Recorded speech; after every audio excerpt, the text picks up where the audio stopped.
విధానం ఒకటి ఏదైతే గిది వచ్చింది ఆర్కిటెక్చర్స్ గిది అన్నారు అంటే వారు అన్నారు చాలా బ్రహ్మాండంగా కట్టండి, కడదాము, నేనే వస్తా. అదంతా మీకు ఐడియా రాకుండా నేను ఆర్కిటెక్చర్స్ ను ఇతర అధికారులను పెట్టుకొని వచ్చి మంచిగా పూజార్లతో కలిసి తిరిగి అక్కడ అదంతా ఏర్పాటు చేయండి అని చెప్పడం జరిగింది. ఈలోపు ఇప్పటికీ ఈ వారం లోపల 2 మీటింగ్లు పెట్టుకున్నాం. అంతకుముందు 2-3 మీటింగ్లు అయినాయి. చిన్న గద్దెల మార్పు ఏదైతే గోవిందరాజు పగిడిద్దరాజు మార్పు గురించి వాళ్ళు 3 నెలల నుంచి చర్చల జరుగుతుంది. ఎవరి బలవంతం లేదు, ఎవరి ప్రమేయం లేదు.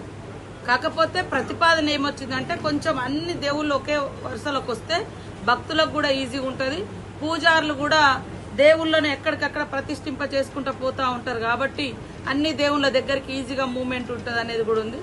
తర్వాత వాళ్ళు మా పూర్వ పూజారులను చూయించుకున్నప్పుడు వాళ్ళు కొన్ని సూచనలు సలహాలు వాళ్ళకి ఇవ్వడం జరిగింది. దాని ప్రకారంగానే మేము అడుగులేస్తున్నాం. ఎక్కడ కూడా కొంతమంది అపచారం జరుగుతుంది, ఆచారాలు పోతున్నాయి.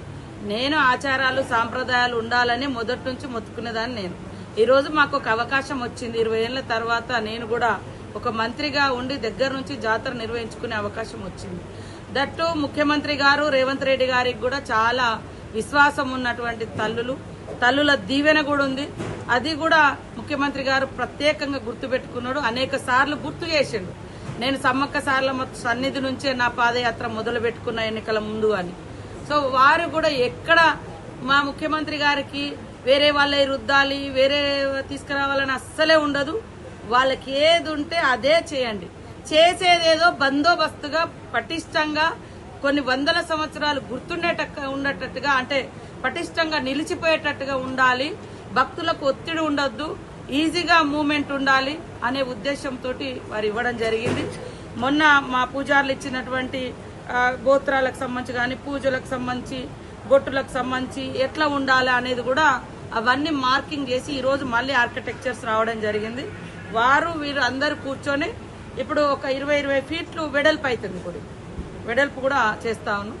ముందుకు 60 ఫీట్ల దాకా 80 ఫీట్లు ముందుకు పోతుంది. అంటే పొడుగ్గా పోతుంది. అటు 20 వెడల్పు అవుతుంది. సో కొన్ని చిన్న ఇప్పుడు మీడియా పాయింట్ లేకుండా కొన్ని అవి కూడా పోతున్నాయి. అయినా వాటికి ఆల్టర్నేట్ గా చేసుకోవడానికి మనకు ఇంకా 3-4 మంత్స్ టైం ఉంది. యుద్ధ ప్రాతిపదికన గుడి నిర్మాణం జరగాలనేది మా అందరి ఆలోచన. నెక్స్ట్ జాతర వరకు నెక్స్ట్ జాతర వరకు అందరూ ఎలక్షన్స్ రకరకాల బిజీలు ఉంటాయి. ఇప్పుడు మనము చేస్తే ఇంకా ఏమన్నా మార్పులు చేర్పులు ఉన్నా కూడా చేసుకునే అవకాశం ఉంటుంది. కాబట్టి అనే ఉద్దేశంతో కేవలం